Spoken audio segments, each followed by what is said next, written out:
This is John the Gadeloupean, and in this video and the next one, I will speak about the war in Ukraine.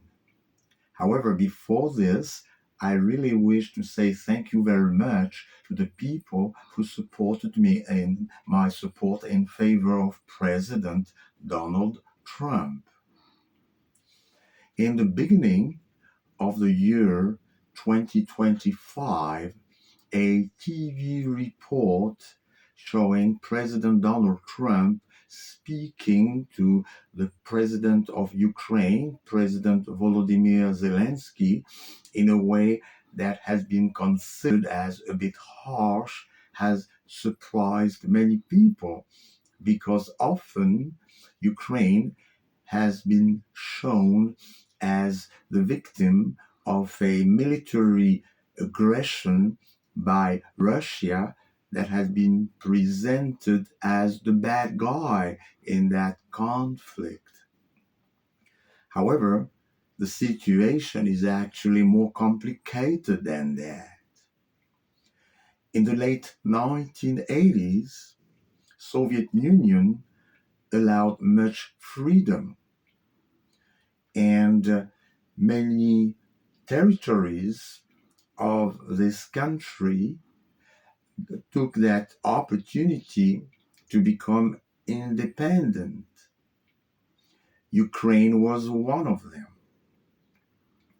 However, this freedom was part of a deal where NATO was supposed to stay away from a buffer zone. I mean, countries around Russia. But that deal has just been verbally expressed with no document proving it. I guess Russia accepted that because for Russian people, a word was a word and could be trusted. However, gradually, NATO broke that deal. And that may be one of the reasons why President Donald Trump, who I see as a justice lover, has mixed feelings about NATO.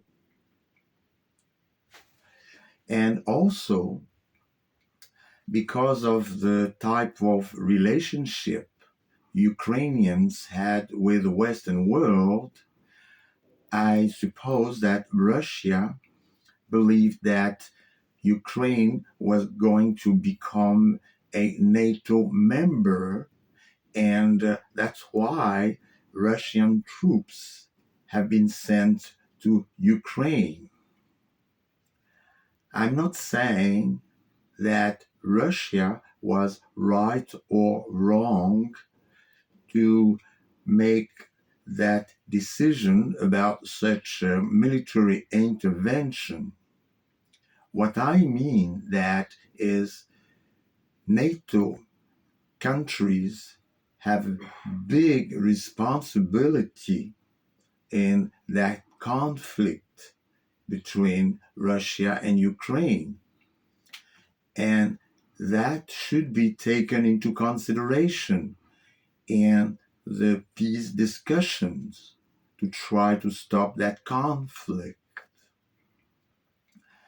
So, also, I believe that's why President Donald Trump spoke the way he did to President Volodymyr Zelensky in February 2025.